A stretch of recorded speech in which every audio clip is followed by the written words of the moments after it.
When I posted the video on my feed, I still have a lot of my prospects coming to me saying, hey, you know what, add me to that, right? How often do you see prospects coming and saying that first of all, right? And another thing is, there's of course social media management, social media marketing, the usual drill that we do. But social media listening is also very, very important. So that is one thing everyone can try. Consciously add more people in the industry to your network so that whenever you're engaging with a post from your brand, it's gonna show up on their feed. Even I might go to the extent of trying to see whether I can utilize Bumble's business profiles. There is this business networking profiles on dating sites these days in Bumble. Yeah, it is. Yeah. Oh, see? Yeah. Welcome everyone. I'm excited to host today's discussion on the ever-evolving role of social media, the new age tech which is constantly updating itself at a high refresh rate. We have an incredible line of experts who are handling social channels for their businesses and dare I say are in their late 30s but are mentally de-aging without any technology. I'm on that. Okay. So they are such a powerful bunch, and from them we are going to learn the evolution of social media marketing, the strategies that they employ, and the insights that they have had for their acquisition, retention, and more. And we also have a special bot blast session at the end, so stay tuned.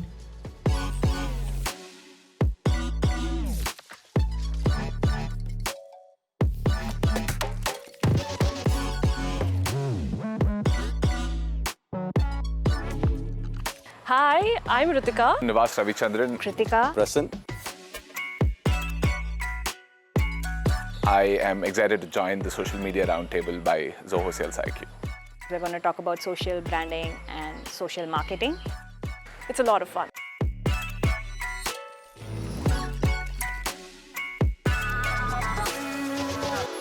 So the evolution of social media for B2B marketing was a long journey. And who would have thought that platforms like TikTok would be used for marketing?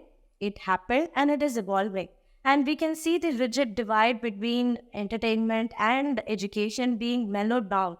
And people want to be edutained. Now, people who are embracing this trend or this change are winning in the B2B markets. So what do you see this evolution or the trend? Where do you see this evolution or the trend? And what do you think changed here? So I think everyone's aware of the fact that we've evolved from like simple, static, stock-like imagery to, visuals that are very real-time, immersive, and interactive. So yes, the line between education and entertainment has definitely blurred because I feel like audiences would want to learn and be educated while being entertained at the same time. So yes, platforms like TikTok, earlier they were considered as very consumer-centric, and now B2B brands are finding it even more crucial and essential because such brands have realized or figured out that in order to connect with decision makers at B2B brands, right, they will have to sort of, give narratives or, storytell well enough to sort of engage with their audience. And people trust people. And people like content that is emotionally engaging. Nobody would want to read robotic language or look at corporate decks and, things like that. So yeah, I think that's how the line has sort of blurred between education and entertainment. And people are wanting to be entertained and have fun while learning. That's what I would say. I think what was happening in the past, at least like in like early 2000s, right? Like the marketing for B2C was very, very different, probably a lot more fun, and B2B was kept a little more serious. The tone was meant to be serious types. Even today, I think there is a little bit of a line, but that line has become a lot more blurred. I love what Ritika mentioned about at the end of the day, it is people at the even at the business side of things. So and the entire attention span has just shrunk significantly. Probably 15 years earlier, people were willing to read a lot more like long form content or even blogs, right? Like today, I think that's changed to shorter snippets, less than 30-second content. And I think that's where platforms like TikTok or Instagram have taken on really well. And now even this today, like this roundtable that we're being a part of, probably like 6 years ago, this would have been a long blog post. But today, this is being done on video, and video is obviously taken up a lot of precedence over other formats. So I feel the lines have blurred. As long as you're able to just resonate the problem statement with the individual at the business, I think whichever platform, whichever format seems to work. To complement Nivas, we are talking about social media platforms that have been there in the market for the last 20 years. Probably my first exposure to a B2C social media tool could be Yahoo Messenger, where I used to get into this online chat rooms to chat with people. That was it. But probably when you talk about the year 2003, 2004, I was in college, and that was the time Facebook, LinkedIn, what else came in 2000? There was Orkut. Orkut and Hi-Fi. Yeah. Hi-Fi, we used to give testimonials to each other. Right. LinkedIn finally kind of grabbed that opportunity and started using that. And there was this term called scrap. I'll scrap you. Yeah. Scrapbook was. I'll scrap you means I'll send you a text. Yeah. Yeah. So yeah, that used to be the lingo. But as a millennial, that used to be the so-called Gen Z or so-called lingo that we used in 2005, 2006. Back then, out of all these four, whatever I said, LinkedIn, Facebook, Hi-Fi and Orkut, which came in 2003, 2004, LinkedIn was kept separate because we thought, okay, these are cool social media platforms where we could talk anything, where you could post anything, where you could be influencers, get a lot of likes. But LinkedIn was considered a little bit serious, so we kind of gradually started using it probably by 2010 or 2011, where we first started posting our posts, or where we started having a LinkedIn profile as such. The reason why I'm throwing this, starting with 2003, 2004 is when a social media platform ideology changed from a text-rich, market-driven format to Snapchats and Insta 2010, 2011, TikTok 2016. Probably the shift, as Nivas said, is totally moving on from long-form written content towards a more strong visual content, as Ritika told. So, as an old-timer, probably, if you ask me, I would have strong traditional ideologies like, okay, don't use LinkedIn like Facebook.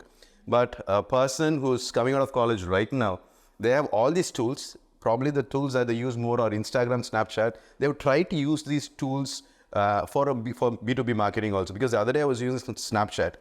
And this particular platform is actually sending me an ad saying, just screenshot this and we'll get this many points. Send these many number of points and get money. So for them, it's all about when I screenshot it, this image comes into my gallery. It stays in my gallery. So that is the way they market it. They're finding new ways to market. And right now, the Gen Z is getting into leadership places in companies. The line is actually blurring. Like, B2B tools are used more like a B2C tool. So that's it. Yeah, I think you can add more points here. Yeah, agree with Prason here.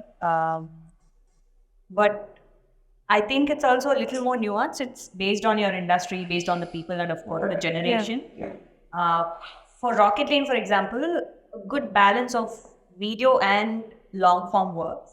Like our ebooks and white papers get as good downloads as our videos get views, and also longer videos get better audience than, say, something we put on Instagram.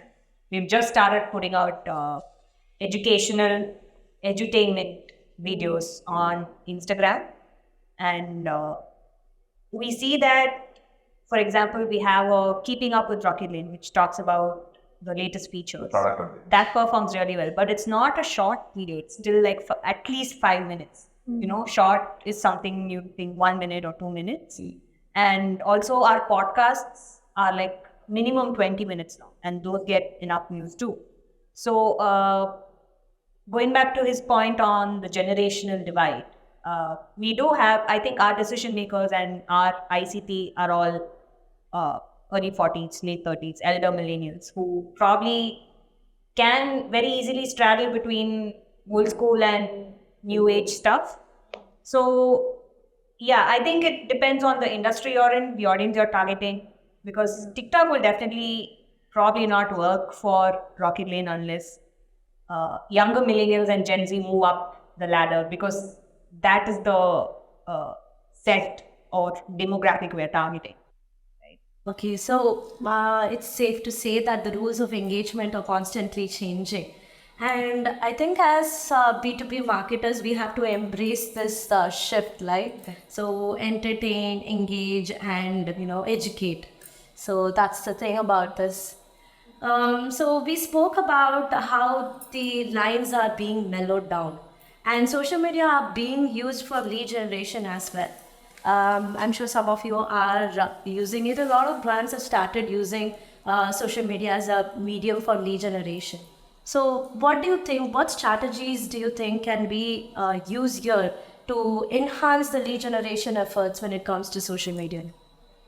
By now common knowledge, we should go where the audience is. So don't try to create an audience or a viewership if you know your ICP is not going to be there. Like, for example, going back to what I said about TikTok, I don't think most of our ICP are there on TikTok and they don't care. So we don't have a presence on TikTok. Instagram is mostly employer branding, and we've just started the edutainment, like I said. And most of our audience is LinkedIn, right? It's one of our best, most successful distribution channels when it comes to social. And it's also a great lead gen channel for us. So I think, yeah, my first tip would be go where your audience is. Don't try to be everywhere all at once. Take it one at a time. Build your LinkedIn, then go to maybe Facebook or Instagram or Twitter. I agree with her, because we again sell to typically like mid-market finance leaders, and we don't necessarily focus on any of the other platforms apart from LinkedIn.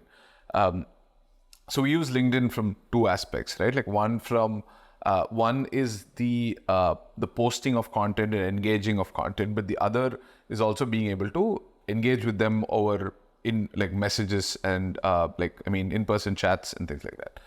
I think what is typically shifted, especially from a lead gen standpoint, right, is earlier, I think like 5-6 years ago, there was a lot of prominence given to the brand account, right? Like let's say for example, a Rocketlane or a Spendflo, and we used to only post from there, and everything was reshared, right? Like, probably even the case for Zoho. So. But now I think, which is going back to the topic about people wanting to buy from people, right? Like, so I'm pretty sure a lot of people follow Sridhar Vembu for his ideologies and whoever aligns with that. And I think similar with someone like Sri Krishnan at Rocketlane, where there are people who are following people, and a lot of people, like I'm connected with a lot of marketers and like finance people as well. And it's mostly coming from our individual accounts over, say, business profiles or so. We do have things coming out from the business account, but it's a lot more human-related content that's coming out from the individual profiles. That's been working pretty well for us. And of course, stay within where your ICP resides. Don't try to create audience in that category where they don't exist. So I think I have a slightly different perspective on this. And of course, lead gen activities, there's so many different strategies that you can employ. But I want to sort of talk about the larger picture, that being, people are smart, right? And if you force feed something to someone, what is the tendency for them to sort of take that in? They will, if they're not ready for it, they will sort of back away, right? Similarly, when you sort of, when you're ready with sort of employing the strategies for generating leads instantly, if people are not ready for it, they will not sign up for what you're selling to them, right? Because, they're not ready unless your content is absolutely like spectacular and fantastic. So that brings me to the point of not sort of rushing through lead gen strategies. Take your time. And of course, when you're hosting a webinar or a virtual event or like an event, sure, go ahead, post on social media, tell the world about so-and-so. activities in garner engagement and registration. All of that is fine. But I'm talking about the larger picture, which is humanizing your brand first. Talking to your audience, speaking to all of the business challenges that they're facing, telling your audience who you are, why you matter, and how exactly and how meaningfully you can help transform the way that they're running their business. I'm talking about the long game, being in it for the long haul. And lead generation activities can be two ways, organic and inorganic, which is paid, right?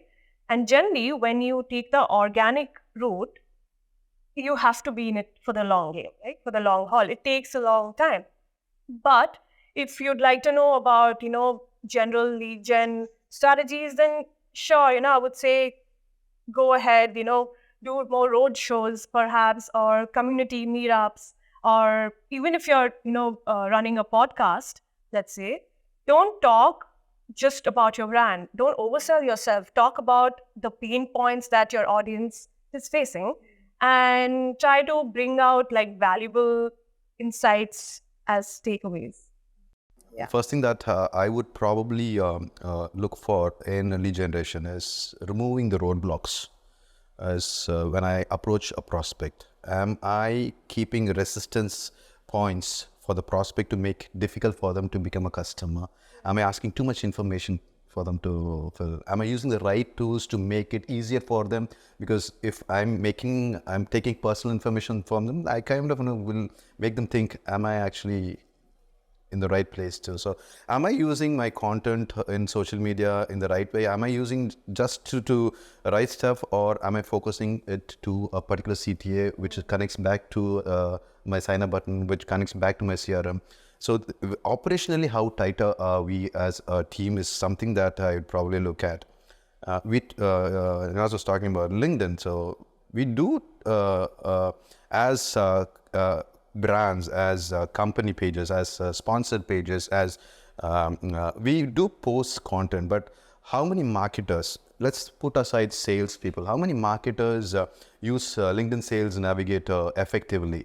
That's something that we have to look into. So surface level marketing is something, going deeper level is something.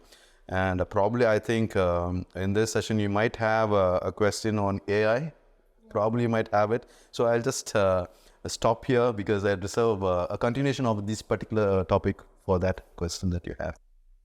I think roughly if you can look at the social content you're posting through 3 different lenses, right? Is this growing audience? Is this nurturing audience? Is this retaining audience? So if you can look at it that way, I think it gets easier for you to decide, is this social worthy or not, right?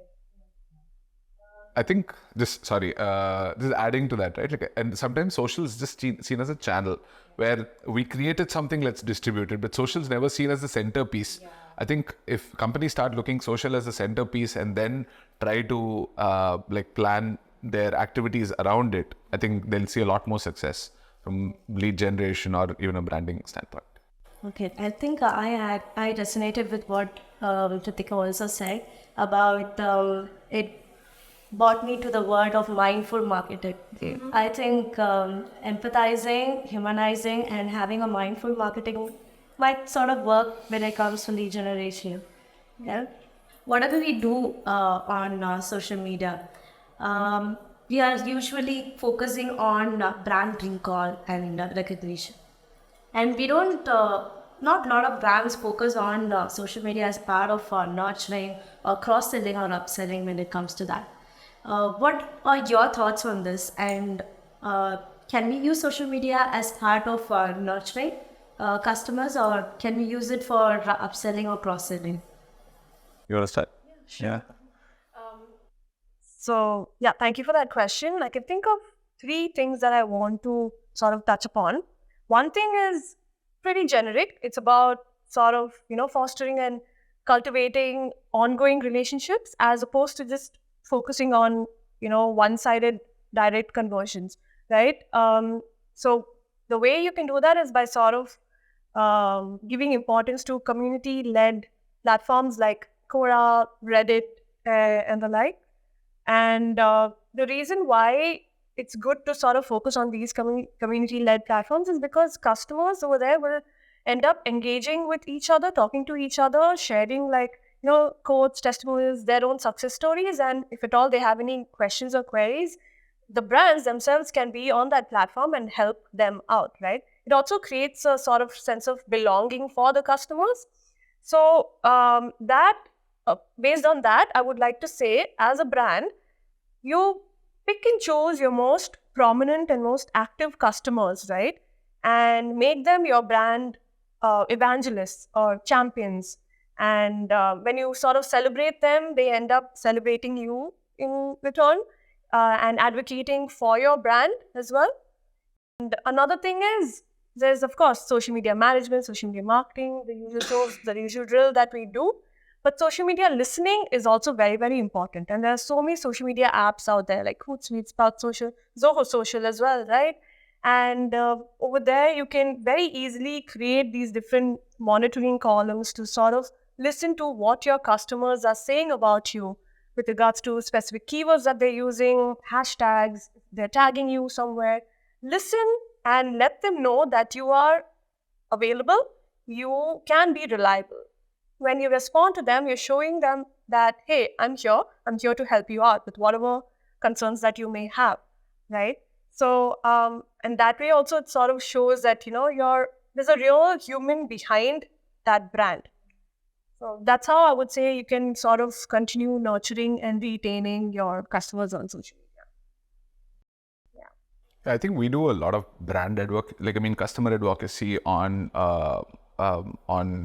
LinkedIn or like social channels, right? Like where we bring it, like whenever we've had a testimonial come out or even like a great review and things like that. I think it depends on which. So you'll obviously have to create a lot of brand presence for your brand on social media.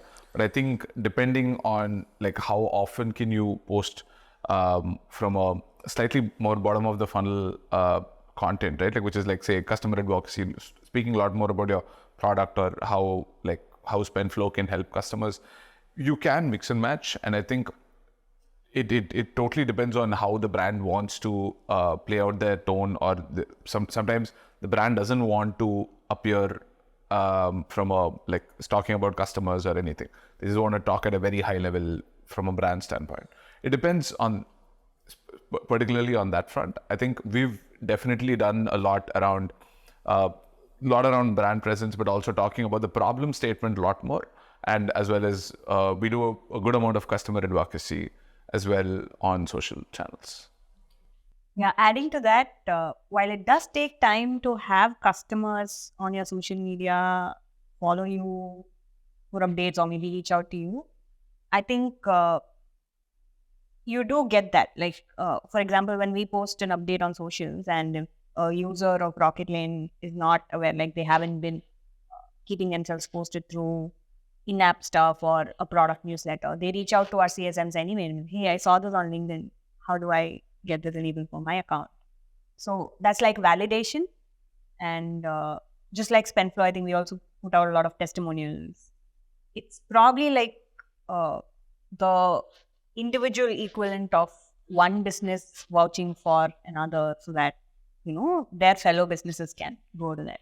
Like, for example, I chose Amur after I saw his post.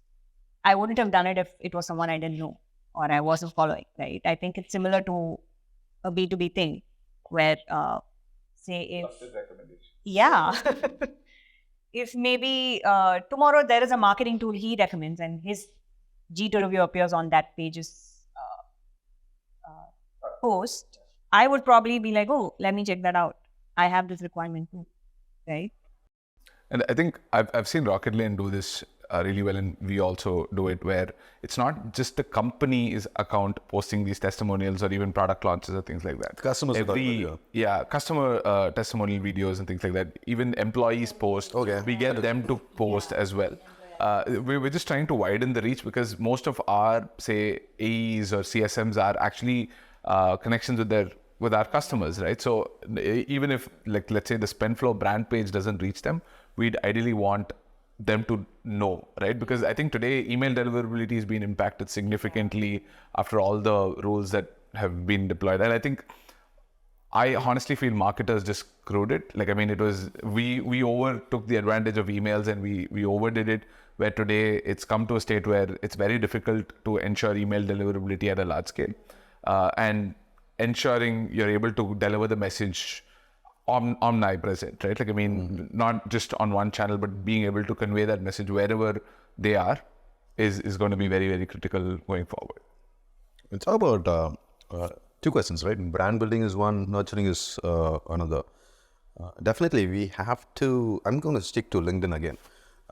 We have to build a brand, definitely. So people have to know about this particular brand. So two things here. One is have more followers for your page and more likes for the post that you post. Definitely that has to happen.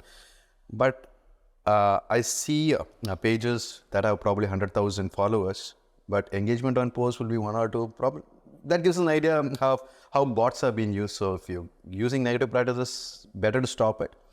Coming to the nurturing side, how strong is our nurturing and retention?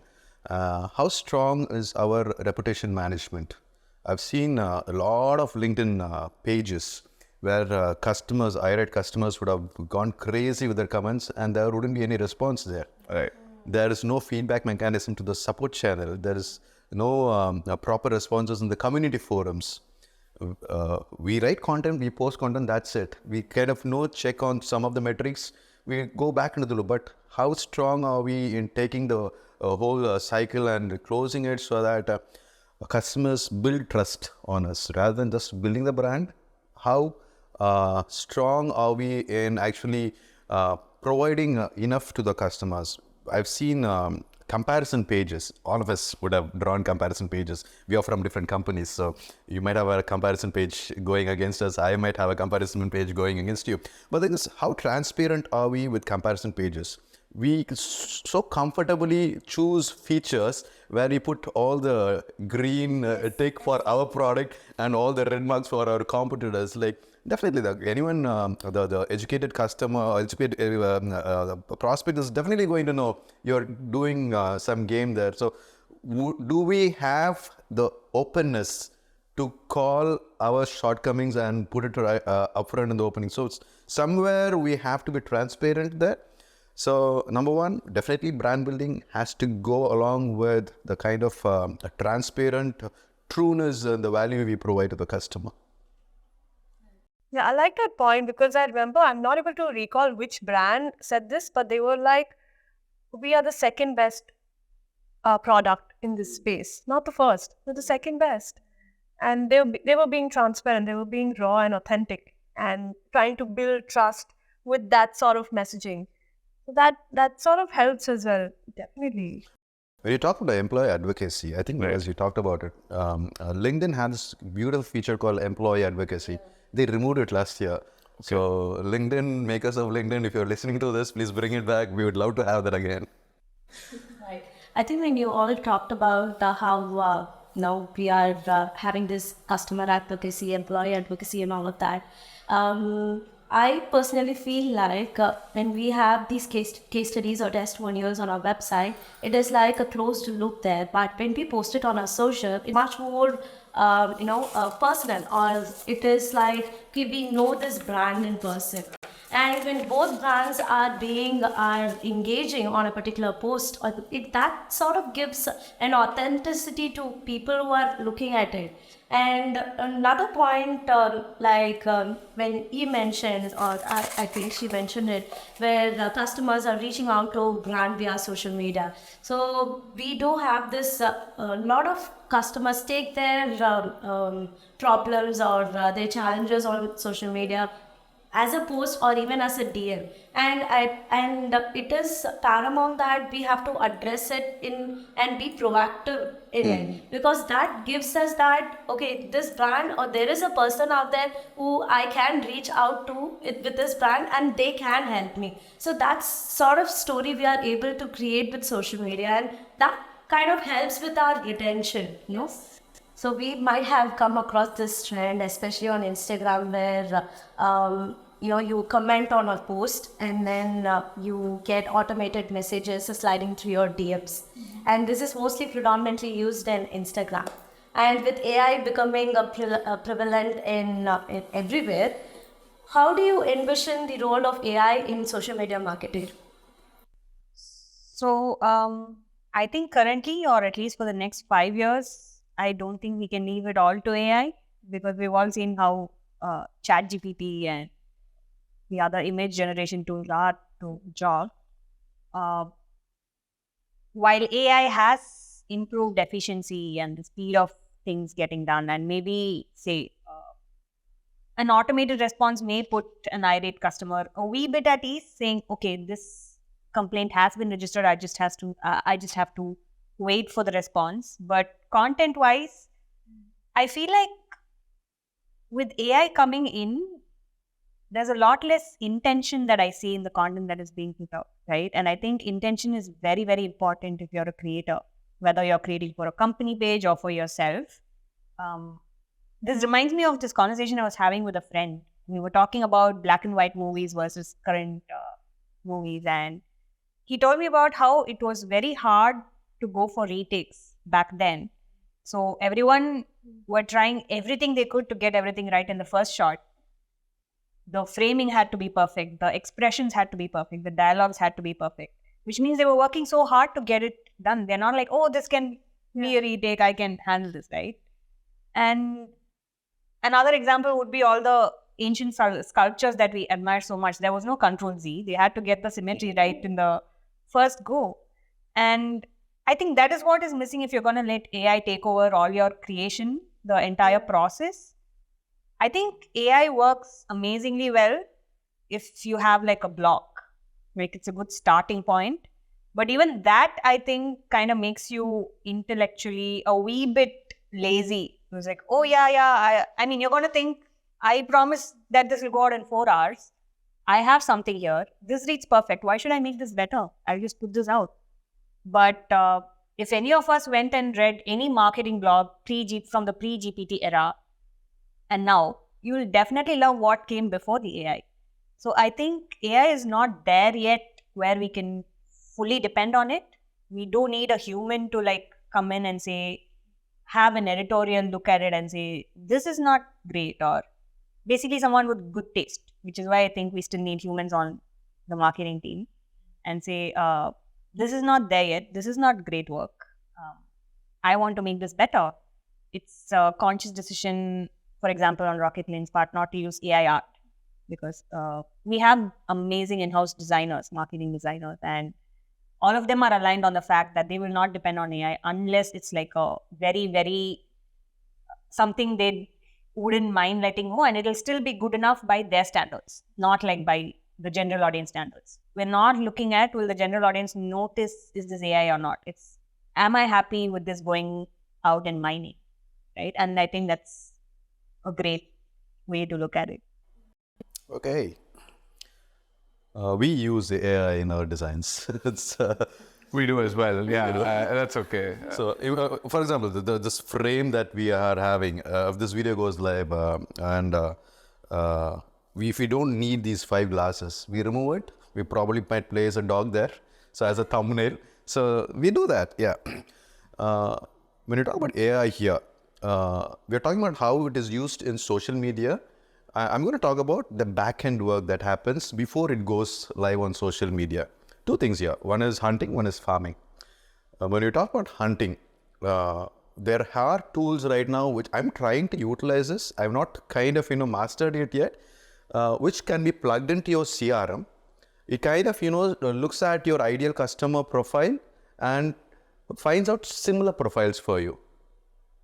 And this, they can use another tool to actually write content or ideate on content. You might be probably writing it to serve to these customers. What are the kind of content they consume? Where are they consuming content from? So for hunting, we could definitely try that before it goes through your social media channels.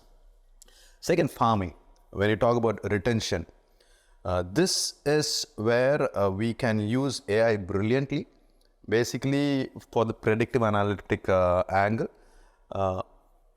we work on a subscription basis, annual subscriptions, monthly subscriptions. So when we have valid customers, And when we know after the end of 1 year, they have to renew it, we can use the power of AI to find out whether these customers are going to renew or are they actually looking out for alternatives online.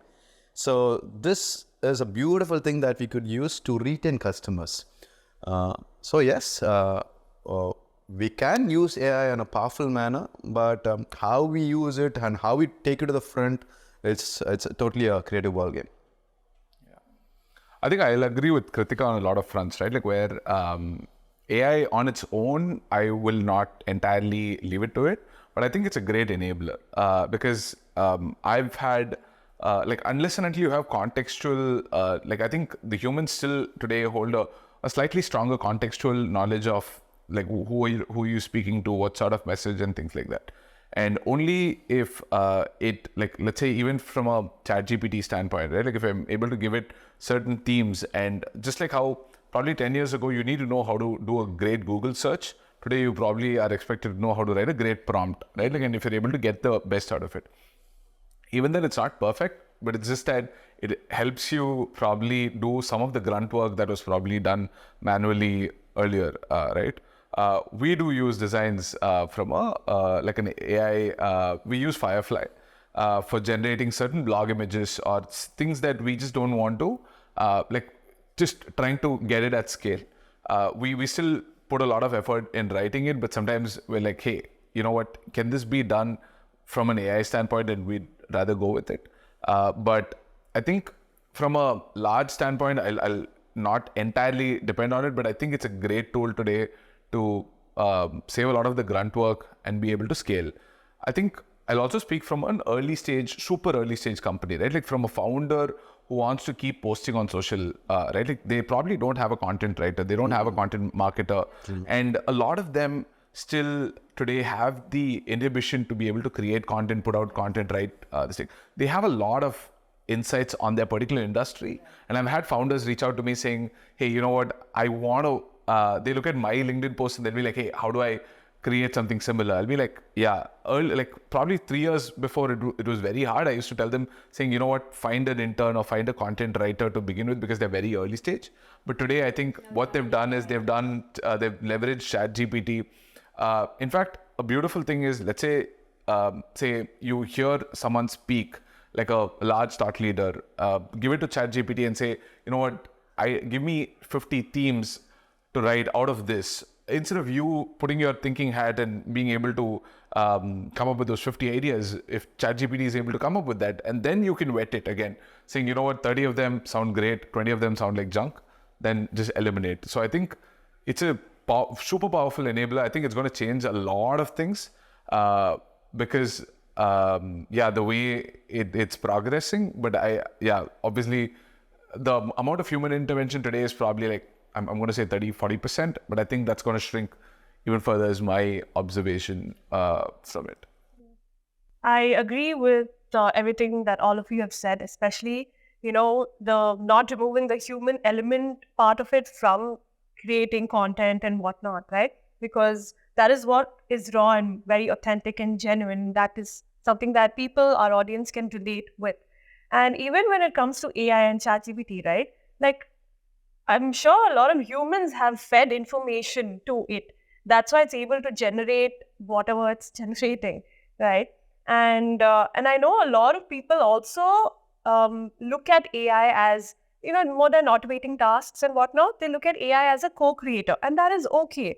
It's okay to take inspiration from AI, but not entirely depend on it, right? And about the point that Nivas brought up, when you're an early stage startup and whatnot, if your team doesn't have the bandwidth or the resources, it's okay again to depend on AI. But then again, I would not say that you completely remove the human element from it, the human natural authentic flavor from your content pieces. Yeah. I mean, we do use AI too. I didn't mean to sound like we don't. Just for the record. It's just that we have very clear demarcation on what we're okay using AI versus what we're not. Okay. One point we need to be cautious about is about how AI is fed with what is already out there that humans have put out. There's a lot of bias that comes with that. Yeah, that's. For example, a year or two ago, I was testing out an AI writing tool to see if it works. You can give the prompt, you can say what you want the post or who you want the post to sound like, and you can say feminine, masculine. You say masculine is very assertive, very direct, right? Like borderline impolite. But if it's feminine, it's like very cloyingly sweet. And I was like, what the hell? You're being attacked.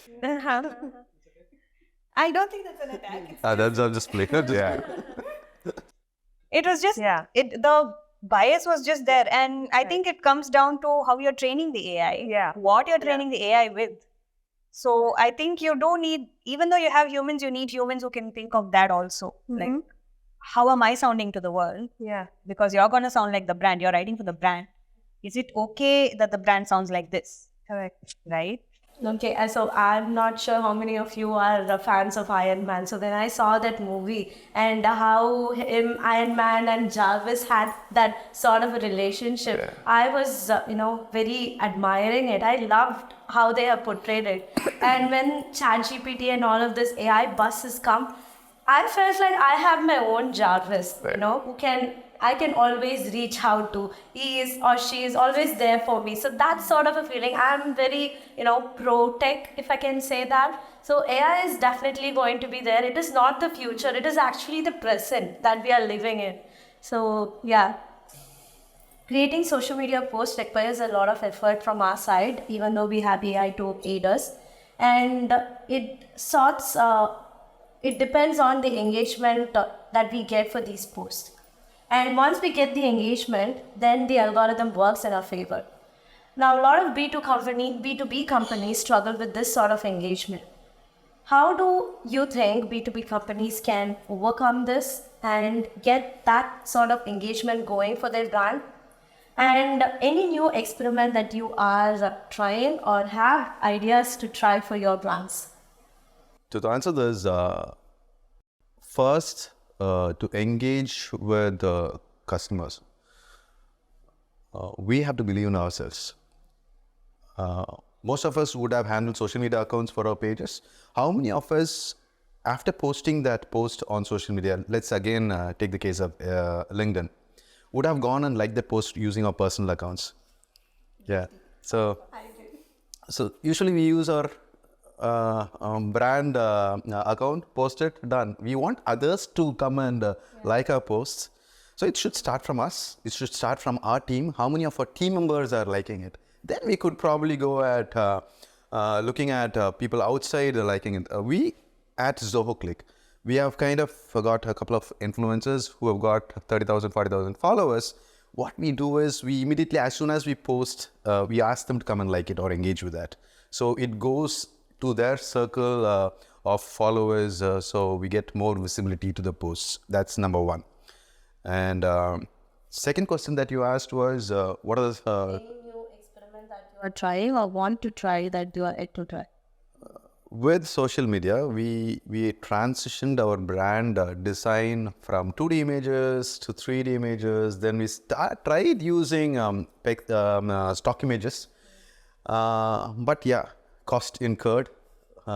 So what happened was we ourselves became models. Our team members became models. So we walk around the campus with a camera. A lot of photo shoots happen.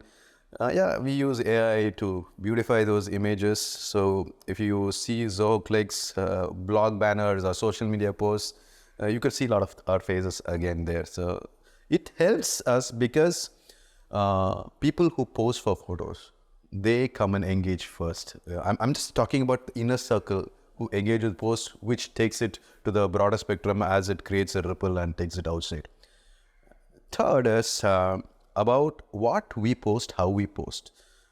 If we're talking about a startup founder, as a CEO, I'll be so close to my product. I want to do a feature laundry on my post. I want to say my product has 1, 2, 3, 4, 5, 6 features, but is it useful for the person who's going to read that post? As a marketer who reports to such a CEO, do I have the strength to go and battle with them saying, all these things are good, yes, but I'm going to only stock a good story which is going to appeal to the customer. Do we have that strength? I think so. These are pointers we can put forth, and I think we'll open it for discussion so that Nivas, Ritika and Kirthika can add more points to this. I think adding to his point, the CEO's post would probably get more engagement if he consciously added more people in the ICP that we're targeting, which is something we've gotten our team to do. And every time we post like a feature launch or something that we want our ICPs to engage more with, we get our CSMs and AEs to engage more with that post, because they are bound to have more connections in that in our ICP who fall under our ICP buckets, rather than say a marketer going and liking and resharing it. That would be more intentional engagement, and it would probably give you, even if you're getting 3 clicks for a CSM versus 5 clicks for a marketer, I think those 3 clicks would probably be more valuable, because I probably have more marketers on my network than, say, people in the professional services and onboarding space. So that is one thing everyone can try. Consciously add more people in the industry to your network, so that whenever you're engaging with a post from your brand, it's going to show up on their feed. The other thing we do is timely event-related time-bound posts. Like Halloween is a big thing for us, because our market is US and Europe and all of that. So we post this thing called horoscopes, where we write horrifying predictions for every zodiac sign, but also relatable to our ICP. Oh no, someone's going to mess up your implementation. He's most probably a Scorpio, things like that. And those posts always get a lot of engagement from exactly our ICP. Even people who aren't following us will come engage with that, right?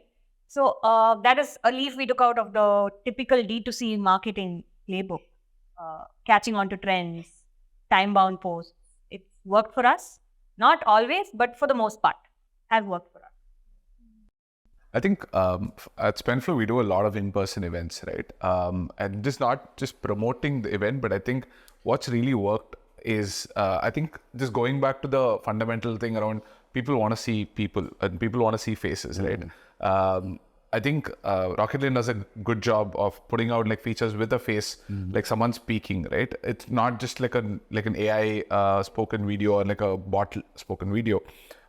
Similarly, we've done a lot of like video content where you always have a person speaking, or even photos of individuals at an event or so. I think those have always received a better traction from because they see happy faces, they see people enjoying, and in fact, we recently hosted a pickleball game in SF for CFOs, right? And we were like, yeah, we're going to do this for the first time. We're going to experiment it out. And we literally T-1 day before the event, we were like, hey, why don't we send a videographer for this event, right? And we were like, we found like a platform, and we sent a videographer there. We got like a very nice, like a decent footage, and we converted it into like a 30-second video of it. That video just blew up, right? Like that video just blew up because the prospect, the finance leader tried taking a shot, he missed it, and he'd be like, oh, shucks, right? Because at the end, people still want to see people, and I still, when I posted the video on my feed, I still have a lot of my prospects coming to me saying, hey, you know what, add me to that, right? How often do you see prospects coming and saying that, first of all, right? So I think being able to just bring the human element as much as you can adds a lot of value. And I think it's just not about the posting strategy, but it's also about, hey, how are you listening and as well as engaging with others' posts, right? If let's say your ICPs are celebrating something, what are you going to say there? Just don't drop like a generic congratulations, but how do you show that you care, right? Like social media is not just, it's honestly beyond posting. It's more about engaging over like posts and things like that. So I think what we've done is we've had most of our leaders spend a lot more time on social media where we're actually engaging on these posts by our prospects or even competitors for that matter in the right spirit, right? Like, and being able to say, hey, you know what, congratulations, and like wishing them with genuine authenticity for the next venture or whatever their like next role or so. That's been super helpful for us, and that's genuinely driven engage. I think it also boils down to, hey, you know what, Spendflo has good people, right? So when you want to buy, I want to do business with good people. They don't want to do business with, like, when you're a mean person, they don't want to do business with you, right? So you have to show them your authenticity there, and that clicks really, really well. Nice. When you're running like the strategy for your business. Before I answer your question, I want to touch upon what both of them said about, getting people from the company to sort of engage with your posts, and then that showing up on different people's feed and stuff, right? And it's good to have different connections, especially on LinkedIn. And by liking posts, yeah, sure, your posts will get on other people's feed. But I don't entirely agree with the point wherein Prason mentioned it's okay for all of the employees, from Zoho to sort of engage with that particular post, because there was this running joke earlier about Google Plus, which is sort of Google Hangouts or some specific Google Plus, yeah. It's sort of dead right now, right? There was a running joke about how only Google employees use Google Plus. So it shouldn't look like only Zoho employees are engaging with Zoho's posts. Sure, I understand that, it amplifies, but I'm not a fan of that, stage sort of an engagement strategy. That is one. And now coming to your question. I have to clarify that because it kind of, went in a different direction. If I have 50 members in my team, I would want most of them to engage with my post, basically because at the end of the day, it's not just going to be 50 likes. Because they liked, their friends will like. So ultimately, it might have some 500, 600 likes. But I want them to also be part of the social media engagement. That's the picture that I wanted to give. I understand. Yeah, if that's the ideal picture, then that would be great. But it shouldn't look like just one company, employees from one company is engaging with just that post. Because again, when you mentioned that you have to allow algorithms to sort of work in your favor. And so in order to sort of garner more engagement and, get algorithms to work in your favor, there's a simple, I'm going to be a little technical, right? I'm going to say you just have to sort of stay up to date with all of the features and updates that each social media platform is coming out with. So suppose if Instagram says bookmarking certain types of posts will show you more of those posts, then as a brand, you create content that your audience would want to bookmark, right? Or if LinkedIn says commenting will help you show these posts more on people's feed, then sure, you go ahead and comment and engage with your audience. But then you do all of that with the genuine interest and desire to actually help your audience out. It shouldn't be fake, right? Of course, even on social media, if there's a facade, people will be able to read through that, right? It's normal human psychology. So when there's this two-way sort of a communication happening between the brand and the audience, that will definitely sort of help and, create more personalized experiences. And one more thing that I wanted to sort of talk about was, your second question of how we are experimenting and things like that. Yes, I'm excited to talk about this because this is sort of a new thing that we're trying out. Even though a lot of brands do this, we have this initiative called Humans of Zoho, wherein we interview people who've been with the company for more than a decade, right? More than 10 years, 20 years, 25 years. And they are the people, basically we interview them. It's a written format. And now we've sort of ventured into video recordings. We show the faces of the people behind our craft and the products that they have built, right? So it's like a 1-2 minute video recordings. And like Nivas was talking about, showing more faces, that's what we're doing. So imagine, people talking about their challenges and the experiences that they've had, their personal stories, by showing their face, it makes it even more relatable to the audience, right? And what else happens with that is that they don't just talk about their experiences. indirectly they end up talking about the Zoho product that they're working on, or something new that they'll be launching, or something, an embarrassing blunder that they made with a certain product. So all of those stories come up, and that also sort of helps with lead generation as well, right? And so that's like a happy coincidence for us. That's like a, bonus for us. So, going ahead with recording videos is one such format that we're trying, and it's been working out well. Earlier, we used to just post like static images with, quotes, really captivating, impactful quotes said by them. We used to paste it on the visual and put it out on social media. That also did well. This is also doing like better, I would say. And so these are like 1-2 minute long videos. We plan on experimenting with shorter, rapid fire questions as well. So yeah. I think we are all taking inspirations from B2C and trying to do it for B2B. Right. The lines are definitely getting blurred. Okay, so we have an impromptu question here. So if you are starting out today, how would you plan your social media strategy?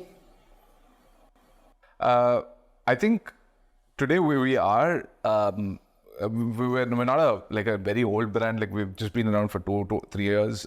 From a also brand presence standpoint, we've given a lot more importance to the individuals over the brand itself, and also anything that we put out needs to have some sort of a story around it, right? It cannot just be like, hey, you know what, we're launching this, or we did this, or we doing this.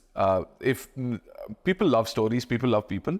So I think what we've done is kind of adapt to that and bring in a lot more stories of why. Like even when we had a customer testimonial, right? We just didn't put it out as a customer testimonial. We actually made the AE right. It was honestly a very interesting story as well of how we won the customer, as well as what are the challenges and things like that. And we made the person write it, right?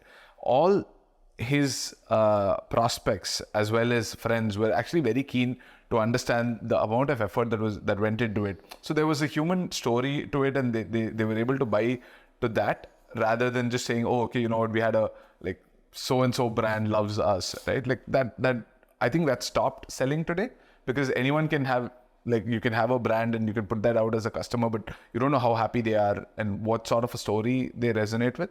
So that's pretty important today. Like just bringing out good personal experiences, stories into your social media strategy rather than just making it about features or products.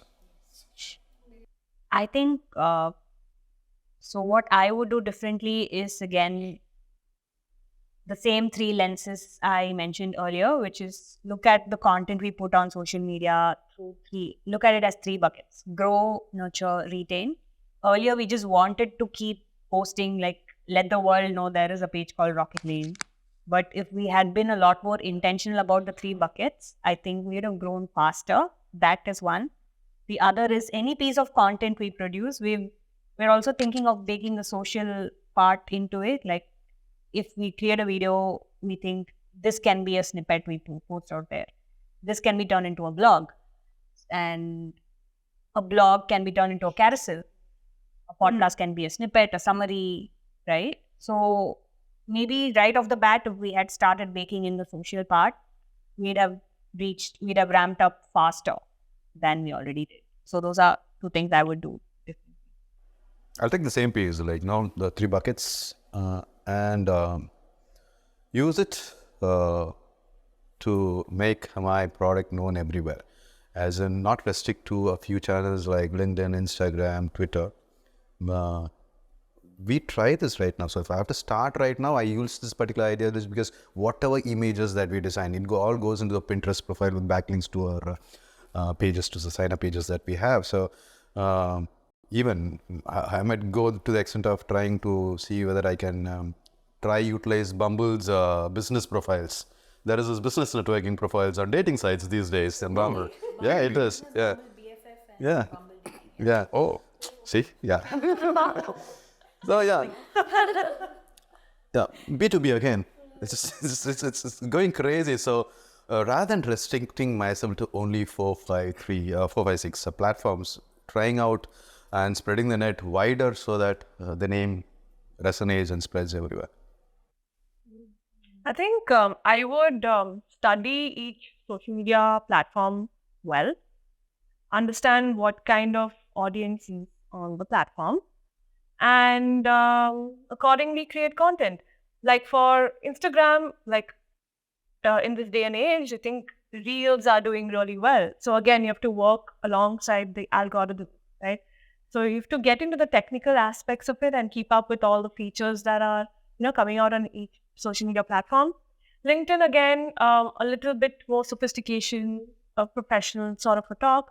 But then, like how Nivas said, that important to not remove the human element from it, because at the end of the day, people resonate with that, they relate to it, it's a lot more personal. But I'll keep that in mind and sort of tweak my content for each and every social media channel, make sure that and we are simply connecting with our audience. That would be a good start. Yeah. Oh. So it's like we talk so much about personalizing with the human. Now we have to personalize with the platforms as well. Instagram recently started this comments on stories, and then LinkedIn started videos. So I think this strategy would differ from different platforms, and then also we have to resonate with the audience. And all the different formats that she spoke about, we have been also trying. So initially we wanted to repurpose our blog into a carousel post, but then it just clicked that videos are doing well for us. Now let's turn that into a video. So that's how we have been all doing it. So I think I have taken so much learning from all of you today. And learned a lot. Yeah, thank you. Yeah. So this was a very insightful session. So we will move on to our very own rapid fire segment, Bot Blast. Okay. So assuming there is an apocalypse, only one social media platform will survive. LinkedIn, Twitter or Instagram. If you have to choose one, which one would you choose? Instagram. Instagram. I'll say LinkedIn. I'll say neither. I'm going to go with Snapchat. Easy to snap. Okay. Instagram, because pictures speak louder than words. Snapchat is... Yeah, same. Yeah. We both are on the same side. Okay, so since we are all marketers, is social media necessary during work hours or a distraction? If you're operating the company page is very necessary, but your personal stuff, it can very quickly move into doom scrolling. Necessary. Necessary. Yeah, you're closer to your customers that way. Prospects. You tend to stay on top of trends. Yeah. Necessary. If you have control over it, yes. If you don't have control, practice discipline. If you could switch jobs with any famous B2B social media manager for a day, who would it be? Nobody. I like my job. But okay, if I were to name somebody, I think I'll go with Rachel Carton. She's a social media consultant and helps brands out. I like her stuff. I'll probably pick OpenAI. I really want to know how posting for something like a future looks like. I mean, just from that aspect. SEMrush, because they make amazing posts, which almost always has humor and wit in it. I'll go with Google because they have the most number of followers on LinkedIn. Colorful. I can pick B2C, Wimbledon, because they talk about Taradoni and Sachin Tendulkar. Oh, if I can pick B2C, Surrey and series. Oh, yeah. Right. So, what's your favorite medium of content consumption, especially for your work? Podcasts. I think earlier I used to read a lot. Now, whenever I'm driving to office or whenever I'm on a flight or a train, it's always podcasts. I like LinkedIn. Yeah, I'll go with LinkedIn. Keeps it professional for me. Get to learn a lot. Okay, my peak productive time is at night. I use YouTube. Sometimes the related videos take me elsewhere. I end up watching How to Kill a Mosquito by Hypnotism. So. Podcast, definitely, if I'm learning for the job and for my writing skills, long form stuff that aren't B2B. Okay. All right. That's it. Thank you. Thank you. Thank you so much. Vanakams. Thank you. Good job. Thank you so much. You did good. Thank you.